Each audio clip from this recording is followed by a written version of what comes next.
오늘은 성탄절 시즌을 맞이하여 오늘과 다음 주에 걸쳐서 하나님의 복음, 제목에 주의할 필요가 있어요. 하나님의 복음입니다. 본문 말씀 그대로를 제가 갖다 썼습니다. 하나님의 복음, 우리의 복음이 아니라 근본적으로 하나님의 복음, 예수 그리스도다. 하나님의 복음인데 그 복음이 우리에게도 복이 된다는 것입니다. 특히 믿는 자들, 그 믿는 자들은 역시나 하나님의 은혜로 믿는 거 아닙니까? 그래서 하나님의 은혜로 하나님의 복음을 믿는 자들, 다시 말해 예수 그리스도를 믿는 자들이 구원과 영생을 얻게 된다는 그 기독교의 가장 핵심적이고도 근본적인 진리가 바로 오늘 본문 말씀 로마서 1장 1절에서 4절에 기록이 되어 있습니다. 우리 2절을 보시면 이 복음은 하나님이 선지자들을 통하여, 여러분 우리는 성경을 읽으실 때에 역사성을 늘 고려하셔야 합니다. 역사성을 고려하셔야 이 모든 게 정말로 다 하나님이 역사하신 것이구나, 우리가 한 게 아니구나. 그리고 예수 그리스도만 딱 얘기하면 항상 이런 질문을 가질 수밖에 없어요. 어떻게 동정녀의 몸에서 사람이 태어날 수가 있느냐? 어떻게 사람이 물 위를 걸을 수가 있느냐? 어떻게 죽은 사람이 부활할 수가 있느냐? 예수 그리스도의 딱 하나의, 그것도 단편적인 사건만 가지고 따지기 시작하면 의심에 의심이 더하게 됩니다. 그런데 여러분 신구약 성경을 전체로 바라보면 이게 이렇게 하나님께서 차근차근 스텝 바이 스텝 그림자로 알려주시면서 마지막 피크, 그 클라이맥스가 예수 그리스도였구나. 이 예수 그리스도를 알려주시려고 창세기에서부터 서서히 점진적으로 하나님께서 내가 너희들을 어떻게 구원할 것인지, 내가 너희들을 얼마나 사랑하는지, 내가 그리고 앞으로 영원토록 너희와 함께할 것인지를 이렇게 스텝 바이 스텝 알려주시는 것이구나. 이게 하나님의 말씀이구나. 하나님의 역사구나. 이런 확신을 갖게 하시는 거예요. 그러니까 여러분, 하나님의 말씀, 성경을 알면 알수록 의심을 품는 게 아니라, 머리만 커지는 게 아니라 정말로 바르게 알면 하나님의 말씀에 대한 확신이 생기는 것입니다. 이게 정말로 하나님의 말씀이구나.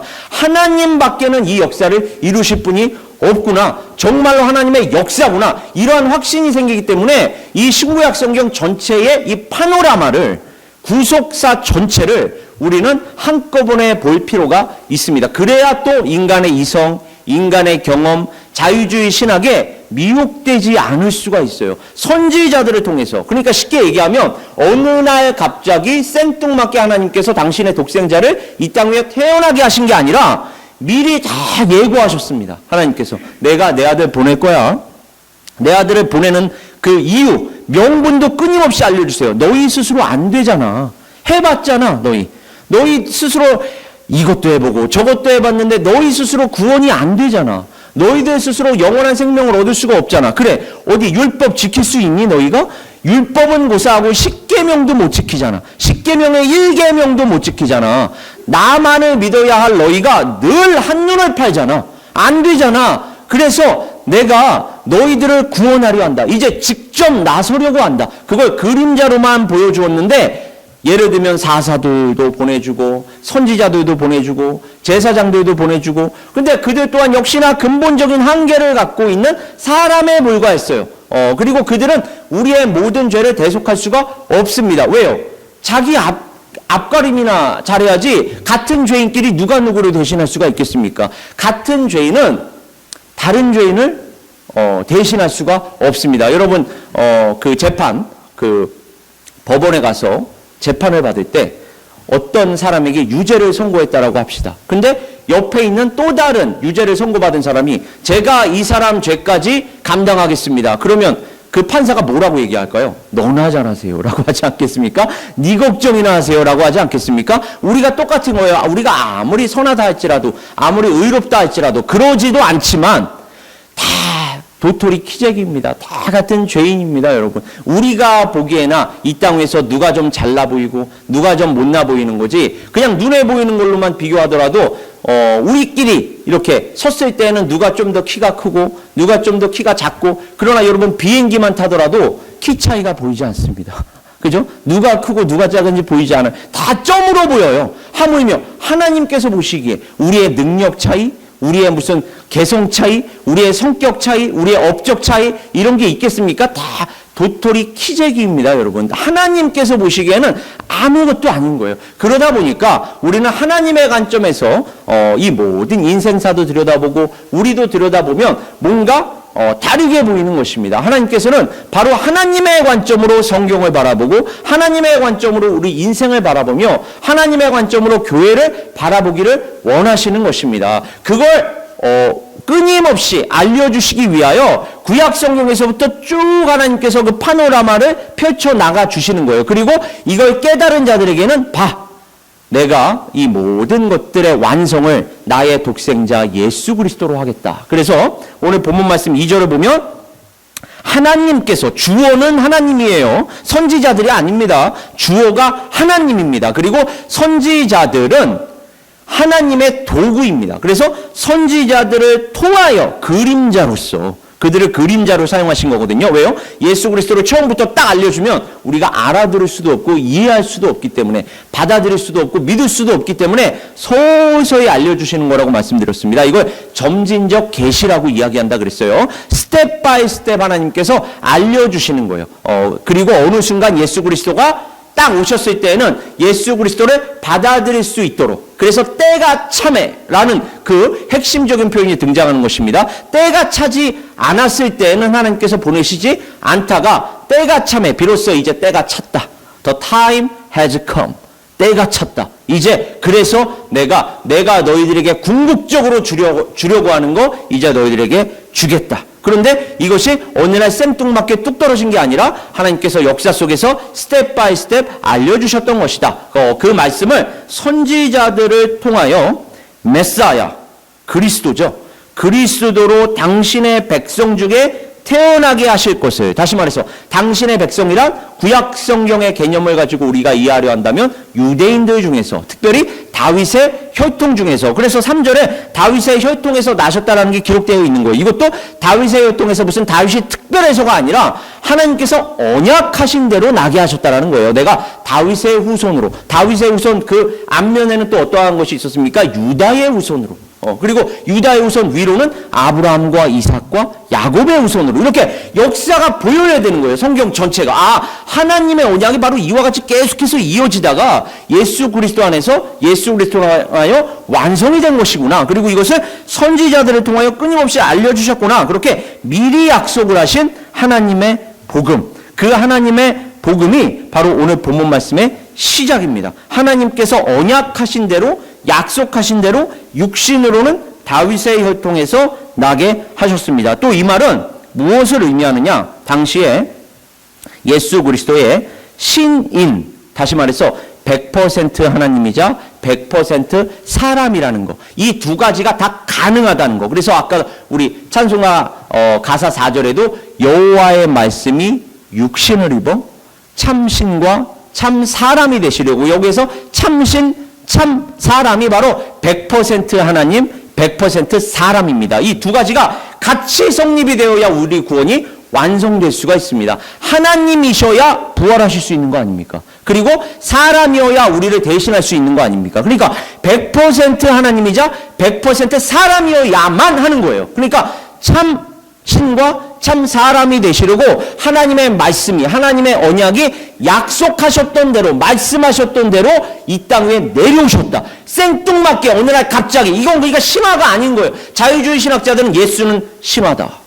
어떻게 이걸 믿을 수가 있느냐? 당시에 그리스 로마 신화를 좋은 것들을, 온갖 좋은 것들을 짜집게 해가요. 예를 들어서 우리 헤라클레스라고 여러분 아시잖아요. 헤라클레스가 바로 그와 같거든요. 아버지는 신이고 제우스, 어머니는 사람. 그래가지고 반은 사람이요, 반은 신인. 이게 헤라클레스가 그 신화 아닙니까? 근데 이 신화적인 것들을 다 모아가지고 예수라는 신화를 만든 것이다. 그래서 예수 그리스도를 믿게 한 것이다. 그리고 이 예수 그리스도라는 기독교를 가지고 로마 제국을 전복시키려 한 것이다. 운동이었다. 종교운동이었다. 사회운동이었다. 얼마나 인본주의적이고 자유주의적인 해석입니까, 여러분? 그게 아니라 100% 하나님이자 100% 사람이었다니까요. 아니 그게 목적이었으면 로마 제국은 그냥 예수님께서 천군 천사를 불러다가 뒤에 엎으셨지 왜 돌아가셨겠습니까? 여러분, 그 전지전능하신 하나님의 아들이 우리의 구원이 목적이었기 때문에 그런 거예요. 이 땅 위에 모든 것들을 다 정복하기 위해서가 아니라 우리를 구원하시려고. 그리고 이 구원이라는 건 영원한 생명을 얘기하는데 여기서의 영원한 생명은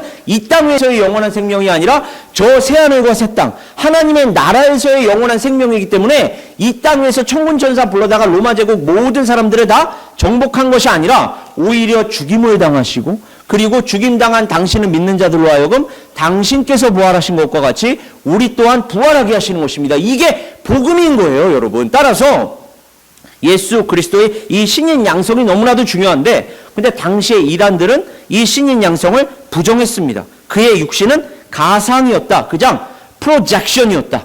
이것을 바로 가현설이라고 얘기합니다. 고스트였다.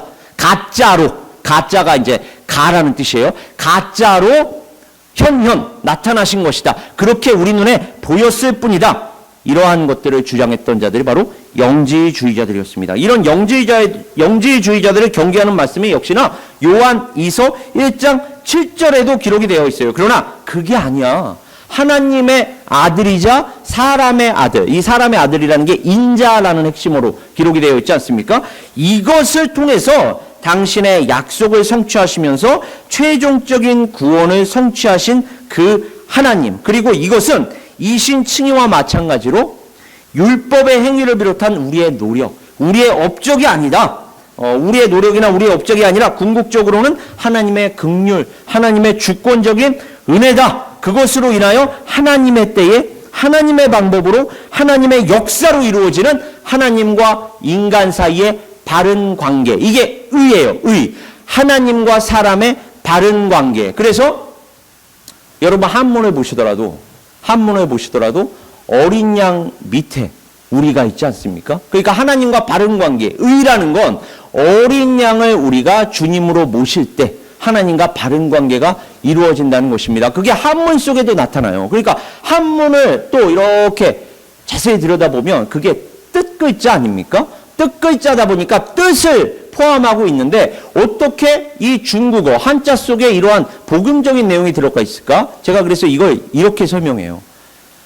홍수 이전에, 노아 홍수 그 이전에, 그리고 바벨탑 사건 이전에는 한 언어였어요. 한 문화였습니다. 그러니까 그러한 것들을 공유하다가 비로소 바벨탑 사건 때 흩어진 거죠. 흩어졌으나 공유했던 언어가 있었고 공유했던 문화가 있었다는 거예요. 그게 흩어졌지만 각 지에서 이런저런 형태로 나타났던 것입니다. 그게 한문 속에서도 역시나 나타나고 드러나 보이는 거예요. 그러나 그게 뭔지는 모르는 거죠. 마치 노아의 홍수, 그 방주가 예전에 큰 대홍수 사건이 있었대. 근데 그 대홍수 사건 속에서 8명만이 살아남았대. 팩트죠. 팩트는 바벨론 신화 속에도 다 드러나 있다니까요. 세상의 신화 속에도 다 드러나 있어요. 그러나 그 신화 속에는 없는 핵심적인 어구가 있으니 그게 무엇이라고요? 노아가 하나님께 은혜를 입었더라. 이 은혜라는 말이 없어요. 하나님의 은혜라는 말은 어디에만 기록되어 있다고요? 성경에만 기록되어 있습니다. 이것이 바로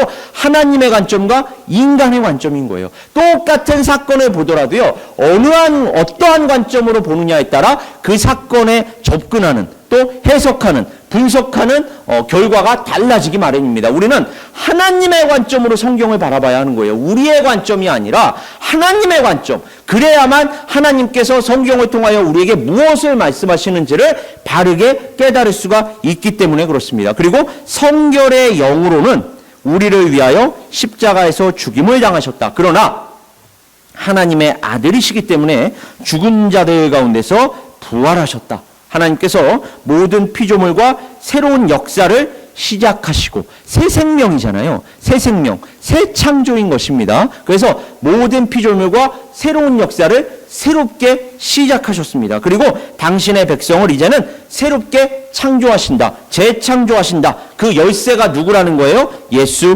그리스도라는 것입니다. 그래서 예수 그리스도를 기점으로 하여 이제는 유대인뿐만 아니라 유대인을 넘어 이제는 이방인, 모든 민족을 향한 하나님의 부르심으로 확장이 되는 것입니다. 예전에는 선민 이스라엘만을 위한 구원이었는데 이게 샘플로 주어진 거라 그랬어요. 여러분, 이스라엘의 역사를 우리가 왜 배우는 거야? 우리나라 역사도 제대로 지금 못 배우고 있는데, 미국 역사도 제대로 못 배우고 있는데 왜 우리가 이렇게 이스라엘 역사를 열심히 배워야 하는 거야? 이스라엘 역사가 아니라 우리의 역사입니다, 여러분. 나의 역사인 거예요. 죄인으로서의 나의 역사, 하나님과 나의 역사, 하나님과 우리의 역사이기 때문에 그래요. 그걸 이스라엘이라는 민족, 그 민족을 샘플로 삼아 우리에게 보여주는 거예요. 이게 너야, 이렇게 보여주는 거예요. 이게 너희야. 마치 나단 선지자가 다윗에게 가서 한 부자가 있었는데 양 99마리가 있었습니다. 그리고 그 옆에는 가난한 자가 있었는데 그 가난한 자는 딸처럼 키우는 어린 양 한 마리가 있었습니다. 그런데 오늘날 손님이 찾아왔을 때에 부한 자가 자기 양을 잡지 아니하고 가난한 자에게서 양을 빼앗아다가 그 손님을 대접했습니다. 이 얘기를 듣자마자 다윗이 그 악한 자가 누구냐? 내가 그를 벌할 것이다 라고 얘기하니까 나단 선지자가 뭐라고 얘기합니까? 그게 당신입니다. 우리아의 아내를 취한, 그러니까 마태복음 1장의 족보를 보더라도요, 밧세바라는 말이 안 나와요. 밧세바에게서 솔로몬을 낳고가 아니라 우리아의 아내에게서. 하나님은 끝까지 밧세바를 우리아의 아내로 보시지 다윗의 아내로는 보지 않으셨던 것입니다. 여러분, 이렇게 불륜이라는 거, 간음이라는 게 하나님 보시기에 얼마나 가증스러운지가 이런 복음서 하나하나의 핵심적인 표현들을 통해서 우리에게 주어지는 거예요. 이렇게 살아서는 안 된다는 거예요. 그러나 그런 다윗을 통해서라도 하나님께서 역사하셨습니다. 왜요? 우리를 구원하시기 위해서. 이게 복음입니다, 여러분. 그게 당신입니다. 그게 우리입니다. 어떻게 홍해바다 가는 것을 보고 요단강이 갈라지는 것을 보고도 홍해바다가 갈라지고 나서 어떻게 금송아지를 섬길 수가 있느냐? 요단강이 갈라지는 것을 보고서 아간 보세요. 그 재물을 슬쩍 훔치지 않습니까? 그래서 모든 민족에게 그 범죄가 미치잖아요. 어떻게 이런 사건이 있을 수 있느냐라고 우리가 개탄할 수 있을지는 몰라도 그게 우리라는 걸 성경은 알려주는, 그게 너야. 그게 너희야. 그래서 내가 내 아들 독생자 예수 그리스도를 너희에게 보낸 거야. 너 구원하려고. 그리고 우리를 구원하기 위한 목적은 뭐냐? 우리를 사랑하시기 때문에.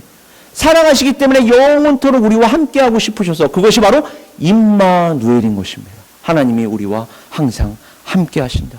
우리와 항상 함께하고 싶으셔서 사랑하시기에 당신의 독생자 예수 그리스도를 보내주셔서 우리의 죄를 대속하게 하셨다는 것입니다. 그래서 예전에는 선민 이스라엘만을 구원하셨으나 이제는 그것이 실체가 오셨기 때문에 실체가 오신 예수, 그 예수 그리스도께서 오셔서 이제는 유대인뿐만이 아니라 이방인 모든 민족을 향한 하나님의 부르심과 복을 천명하고 있는 것입니다. 그래서 예수 그리스도 안에서 하나님의 은혜가, 그리고 역사에 의한 중생이 열린 이방인에게 지금 사도 바울은 하나님께 대한 순종을 권하고 있으면서 또 복음의 능력을 역설하고 있습니다. 따라서 이러한 시기일수록 사실은 모든 날이 우리에게는 주님의 날이라고 얘기했습니다. 모든 날이 주일이고 모든 날이 성탄절이고 모든 날이 부활절인 줄 믿습니다. 마치 에스더, 그 불임절이 오늘날 우리에게는 불임절이 아니라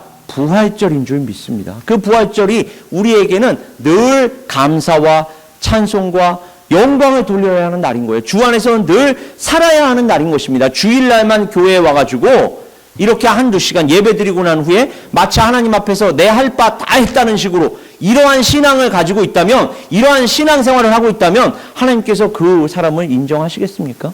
여러분, 우리는 예수 그리스도의 경고를 늘 진지하게 받아들여야 돼요. 청함을 받은 자는 많으나 택함을 받은 자는 적으니라. 지금 여기에도 우리 지금 한옥권이 보면 한 30명에서 35명 사이에 늘 주의 예배를 드리는데 100명으로 환산을 하면 정말로 하나님의 그 나라에 갈 사람이 몇 명이나 될까? 그거 하나님만 아십니다.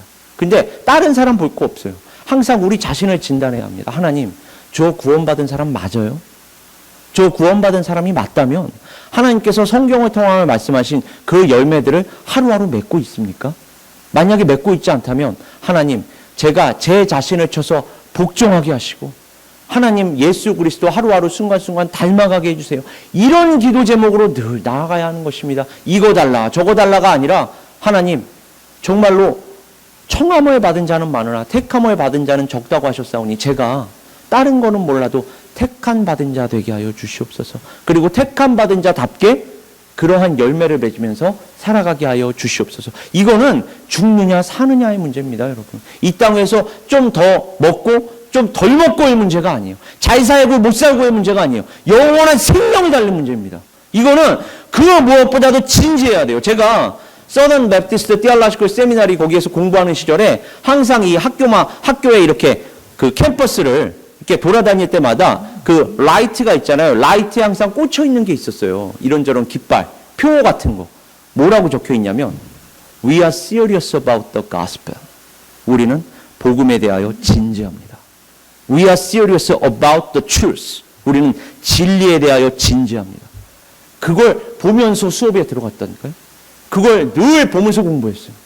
여러분 다른 것에 대해서는 그렇게 진지하실 필요가 없어요, 사실. 그게 뭐가 그렇게 중요합니까? 예수 그리스도 다시 오시면 다 끝날 일들이에요. 사실 그냥 stop! 그리고 end. 끝나는 거예요. 모든 게 그냥. Everybody stop이에요. 예수님 다시 오시는 그날 모든 게 다 stop입니다. 그리고 우리는 예수 그리스도만을 바라보며 그 예수 그리스도와 함께 새하늘과 새 땅으로 입성할 거예요. 그것만이 우리가 굳게 끝까지 잡아야 할 거 아닙니까? 우리가 진리에 대하여 복음에 대하여만큼은 끝까지 진지해야 할 줄 믿습니다. 끝까지 우리가 붙잡아야 하는 건 이거 복음뿐이라는 거예요. 그래서 로마서 3장 21절 가보면 이제는 율법 외에 하나님의 한 의가 나타났으니 이것은 율법과 선지자들에게 증거를 받은 것이라. 어느 날 갑자기 생뚱맞게 내려온 게 아니라 구약 성경에서부터 끊임없이 하나님께서 우리에게 주셨던 거야. 내 하나님 여호와께서 너희 가운데 내 형제 중에서 너를 위하여 나와 같은 선지자 하나를 일으키시리니. 여기서 나와 같은 선지자 하나란 모세와 같은 선지자를 얘기하거든요. 모세 역시 그림자였습니다. 그럼 모세가 가리키는 궁극적인 실체는 누구예요? 늘 그래서 이스라엘 사람들은, 유대인들은 모세와 같은 선지자를 하나님께서 주신다고 하셨어. 그 선지자가 오기만을 기다리자. 그게 메시아였던 거예요.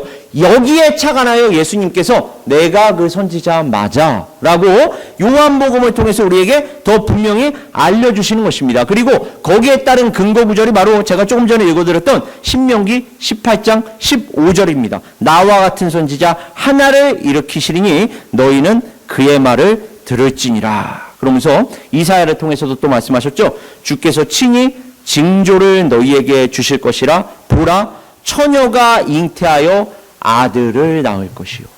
여기서 처녀란, 여러분 자꾸 오늘날의 개념으로 이 처녀라는 개념에 접근하시면 안 됩니다.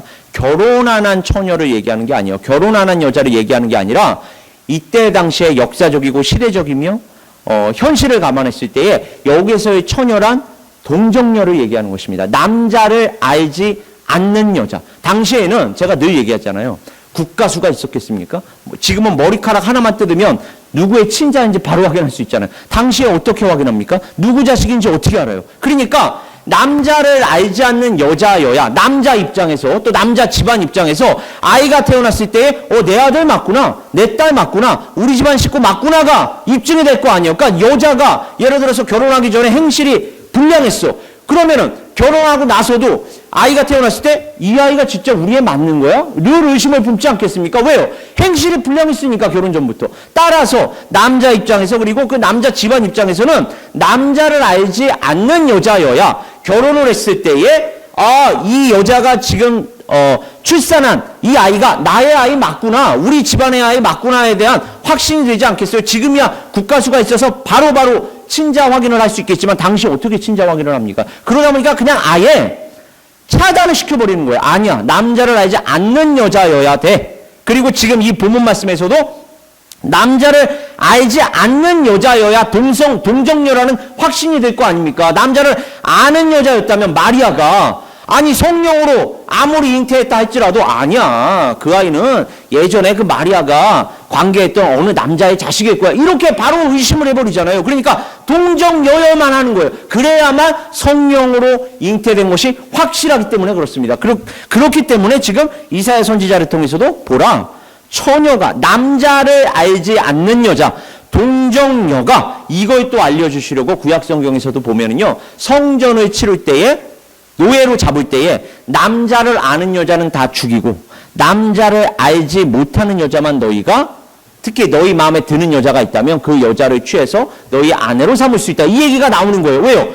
아니 남자를 아는 여자였다면 내가 아무리 아내로 취했어도 그 전에 이 남자가 이 여자를 아내로 취하기 전에 수많은 남자와 관계를 맺었다면 내가 지금 아이를 낳았을 때에 나의 아이가 아닐 수도 있잖아요. 이방인의 아이일 수 있지 않습니까? 따라서 하나님께서 남자를 아는 여자들은 다 쳐 죽이고 남자를 알지 못하는 여자만 살려서 너희의 아내로 삼을 수 있다. 이런 말들이요 괜히 나오는 말이 아니라 하나님께서 잔인해서가 아니라 언약 자손을 향한 그림자로서 주어지는 거예요. 이 모든 게. 그러나 이제는 예수 그리스도께서 완전히 오셨잖아요. 그렇다면 이제는 하나님께서 말씀하셨던 이런 죄에 대한 잔인, 죄에 대한 거부, 이러한 것들이 이제 다 해결된 거 아닙니까? 예수 그리스도께서 다 이루셨으니까. 따라서 이제는 우리가 그러한 잔인성을 이제는 다른 사람들을 향해서 표현할 것이 아니라 구약 성경에 근거하여 그게 아니라 예수 그리스도를 닮아가는 마음으로 상대방을 대하고 교회 안에 있는 형제자매들을 대하고 또 하나님께로 그러한 마음으로 나아가야 할 줄 믿습니다. 그러니까 이게 신구약 성경 전체를 바라봐야 이렇게 바르게 이해가 되는 것이지 예수 그리스도 중심적으로 그렇게 이해하지 않는다면 여전히 자꾸만 성전을 치르려고 한다니까요. 이 땅 위에서. 누구를 자꾸 적으로 규정하고 그 적과 끊임없이 싸우려고. 심지어 그 적도 가상의 적을 규정해가지고 가상의 적과 끊임없이 싸우려고. 이래서는 안 되는 것입니다. 다른 사람들은 몰라도 예수 그리스도를 믿는 그리스도인들은 교회만큼은 이 세상에서 다른 사람들을 향하여 예수 그리스도와 같은 마음으로 나아가야지 왜 자꾸만 싸우려고 하십니까? 싸우려고 하면 안 되는 거예요. 오히려 예수 그리스도를 닮아가는 그러한 마음, 그러한 인격으로 하루하루를 살아가고 사역해야 할 줄 믿습니다. 이게 바로 복음을 바르게 이해한 교회, 바르게 이해한 그리스도인들인 줄 믿습니다. 그래서 처녀가 잉태하여 아들을 낳을 것이요 그의 이름을 임마누엘이라 하리라. 그리고 예수께서 부활하신 이후에 뭐라고 말씀하셨어요? 이에 모세와 모든 선지자의 글로 시작하여 모든 성경에 쓴 바 자기에 관한 것을 자세히 설명하시니라. 구약 성경의 모든 것이 다 나에 관한 것이었어. 그래서 요한복음에서 너희가 성경에서 영생을 얻는 줄 생각하고 성경을 연구하거니와 이 성경이 곧 내게 대하여 증언하는 것이니라. 예수님께서 모든 성경은 다 예수 그리스도와 연결이 된다는 것을 친히 말씀해 주고 계시는 거예요. 예수 그리스도와 연결이 될 뿐만 아니라 예수 그리스도 안에서 완성이 되는 것이다. 누가복음에는요. 다윗의 자손 요셉이라 하는 사람과 약혼한 처녀에게 이르니 그 처녀의 이름은 마리아라. 여기에서의 처녀도 동정녀를 얘기하는 것입니다. 이 모든 게 바르게 이해가 되어야 돼요. 그래서 이렇게 하나님께서 성경에 이러한 부분들을 일부러 의도적으로 명시해 놓으셨구나. 아브라함이 이삭이 그 이집트의 왕 바로에게 기근이 들었을 때 쫓겨 들어갔을 때에 자기 아내를 누이라고 거짓말하지 않습니까? 그때 하나님께서 그 아브라함과 사라의 씨를 통해서 예수 그리스도가 오셔야 했기 때문에 그 사라가 누이라고 그 다음에 그 리브가가 누이라고 이삭이 거짓말하여 그 이방인의 왕으로부터 취함을 당해 관계를 맺으면 나중에 이삭이 태어났을 때에 야곱이 태어났을 때에 이거 아브라함의 씨가 맞아? 이삭의 씨가 맞아? 그렇게 얼마든지 의구심을 표현할 수가 있기 때문에 태를 닫아버리셨더라라는 말이 성경에 그래서 나오는 거예요. 아예 그냥 통제를 해버리시는 것입니다. 하나님께서. 아니야.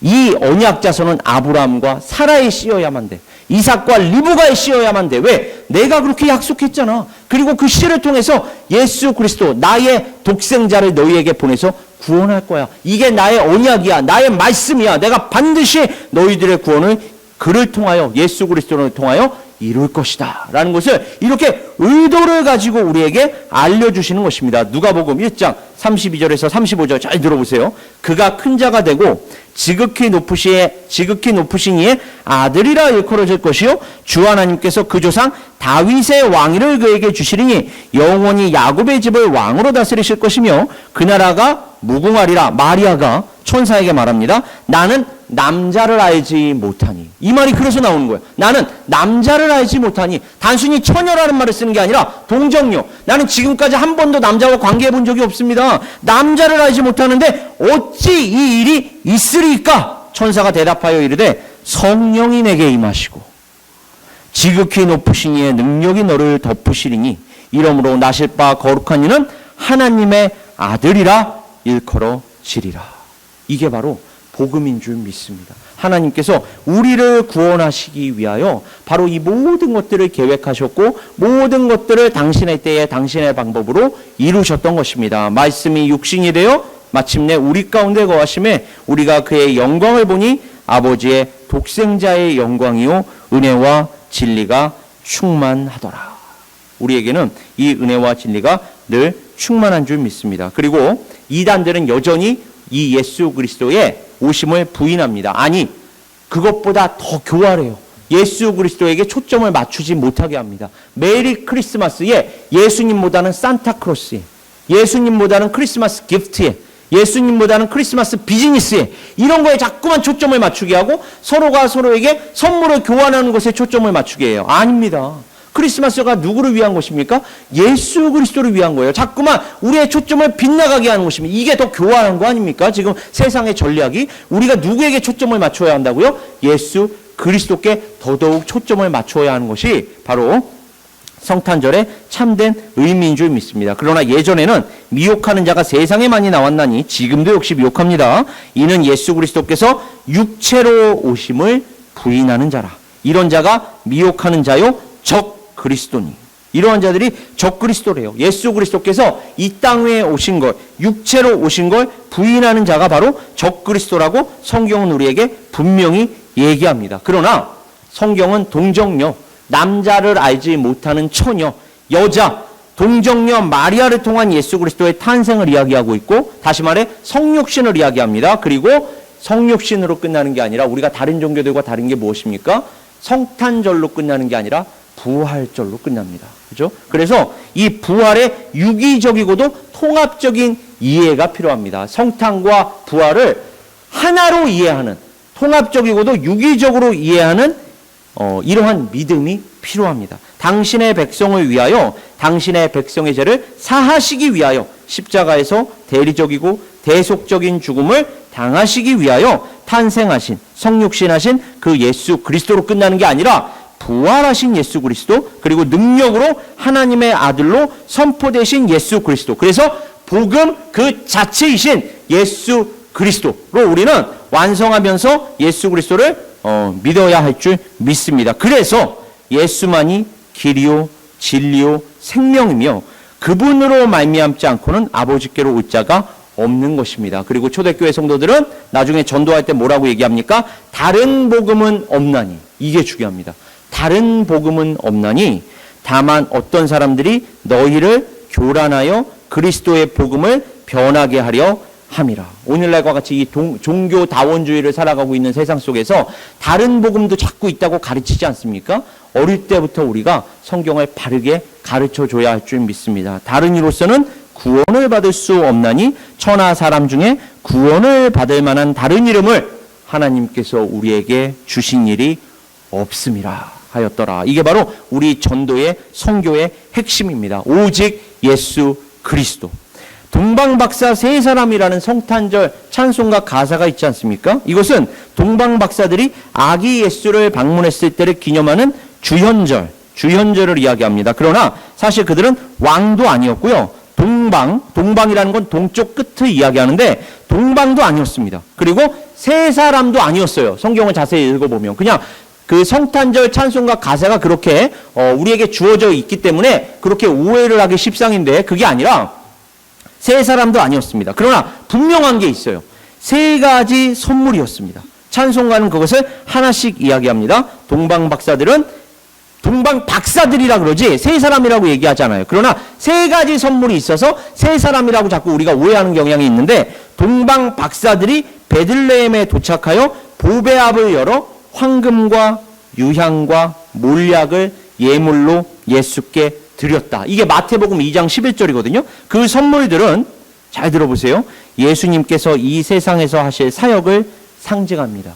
황금이라는 건 왕으로 오신 예수를 나타내고 성소에서 향과 함께 섞어 피우는 유향은 예수의 하나님 되심을 말합니다. 하나님께 드리는 것이니까 유향이라는 것은 예수 그리스도의 하나님 되심을 말해요. 그리고 방부 처리를 위하여 시신에 바르는 모략. 이 얘기는 무엇입니까? 예수 그리스도께서는 이 땅 위에 죽으러 오셨다. 여러분, 예수 그리스도께서 왜 오셨는지를 이 시간 마지막 포인트로 생각해 보시기를 바랍니다. 그저 우리에게 경배받으시려고 오신 분이 아닙니다. 우리의 모든 죄를 짊어지고 십자가에 달려 돌아가시기 위해 오셨습니다. 그렇다면 그 십자가에 달려 돌아가실 때 예수님께서는 알고 계셨잖아요. 근데 그게 너무 고통스러우셔서 엘리 엘리 라마 사박다니, 나의 하나님 어찌하여 나를 버리셨나이까. 그때 하나님께서는 예수 그리스도를 외면하셨습니다. 왜 외면하셨을까요? 예수 그리스도가 싫어서요? 예수 그리스도가 미워서요? 아니요. 우리를 구원하시기 위해서. 예수 그리스도께서 그렇게 돌아가시지 않으면 우리와 영원토록 함께 하실 수가 없거든요. 그리고 예수 그리스도께서 십자가에 달려 돌아가셨을 때 하늘이 어두워지면서 비가 내렸습니다. 그 비는 성부 하나님의 눈물이었을지 모릅니다. 당신의 독생자의 죽음을 애도하는 눈물이었을지 몰라요. 그 하나님 아버지의 마음을 아십니까? 우리는 그 하나님의 마음을 이 성탄절 시즌에 그저 좋아서 눌루랄라 노래 부를 것이 아니라 그 하나님의 마음을 먼저 느끼는 게 우선입니다. 하나님께서 당신의 독생자 예수 그리스도를 이 땅 위에 보내셨을 때, 그리고 죽으러 오신 그분 정말로 마침내 돌아가셨을 때 당신의 마음이 어떠하셨습니까? 우리가 그 하나님의 마음을 알기 원합니다. 느끼기 원합니다. 그리고 오늘날 우리가 그 하나님의 마음을 품고 세상에 나가기 원합니다. 우리가 은혜의 통로, 축복의 통로로 쓰임받기 원합니다. 하나님의 뜻이 우리를 통하여 이루어지기 원합니다. 찬송가 4절의 내용은 이와 같습니다. 주의 죽을 몸을 위해 나는 모략을 드리네. 죽을 몸을 위해, 성탄절에 죽으러 오신 그분, 생일날 선물로 여러분 장례 예식 때 드리는 선물을 가져왔다. 여러분 어떠실 것 같으세요? 세상 모든 죄인을 위해 십자가를 지셨네.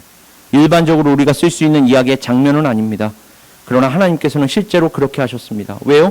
예수 그리스도의 죽음이 우리 구원의 핵심이기 때문입니다. 헤롯은 예수께서 아직 아기였을 때에도 예수님을 죽이려고 했습니다.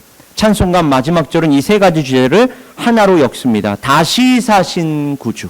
그러나 죽음으로 끝난 게 아닙니다. 살아계신 주, 나의 참된 소망. 그래서 걱정 근심 전혀 없네. 사랑의 주네 갈 길 인도하니 내 모든 삶의 기쁨 늘 충만하네. 여러분 그 기쁨이 충만하십니까? 그 감사가 충만하십니까? 이 성탄절에 다른 기쁨, 다른 감사가 아니라 이 예수 그리스도의 탄생, 그리고 예수 그리스도의 부활을 유기적이고 통합적으로 이해하시면서 믿으시면서 기쁨과 감사가 충만한 우리 각 사람 에베네스의 선교교회 될 수 있기를 주님의 이름으로 축원합니다. 그리고 품을뿐만 아니라 이제는 나누며 선포할 수 있는, 우리의 사명을 다할 수 있는 우리 각 사람 에베네스의 선교교회 될 수 있기를 주님의 이름으로 축원합니다. 우리 함께 기도하겠습니다. 아버지 하나님, 정말로 하나님의 복음은 다른 것이 아니라 예수 그리스도라는 것 다시 한번 깨닫게 하시고 다시 한번 믿게 하여 주시니 감사드립니다. 아버지 하나님, 우리가 바라볼 것은 오직 예수 그리스도뿐인 줄 믿습니다. 예수 그리스도 안에 구원이 있고 예수 그리스도 안에 생명이 있고 예수 그리스도 안에 능력이 있는 줄 믿습니다. 그리고 예수 그리스도 안에 참된 감사가 있고 예수 그리스도 안에 참된 기쁨이 있는 줄 믿습니다. 그리고 이제 우리에게는 그 감사와 기쁨이 차고 넘쳐서 예수 그리스도의 복음을 나누며 전할 사명이 있습니다. 아버지 하나님, 이 사명을 통하여 하나님의 영광이, 하나님의 나라가 더욱더 나타나고 드러날 수 있도록 늘 우리와 함께하여 주시옵소서. 아버지 하나님, 2024년 마무리하며 이제 2025년을 준비합니다. 아버지 하나님, 이 중요한 시기에 하나님 더욱더 큰 은혜와 더욱더 큰 축복으로 충만하게 부어주셔서 하나님께서 우리에게 주신 사명 개인적으로 교회적으로 온전히 감당하는 에베네스의 선교교회 되게 하여 주시옵소서. 이 모든 말씀 우리 주 예수 그리스도의 이름으로 기도드립니다. 아멘.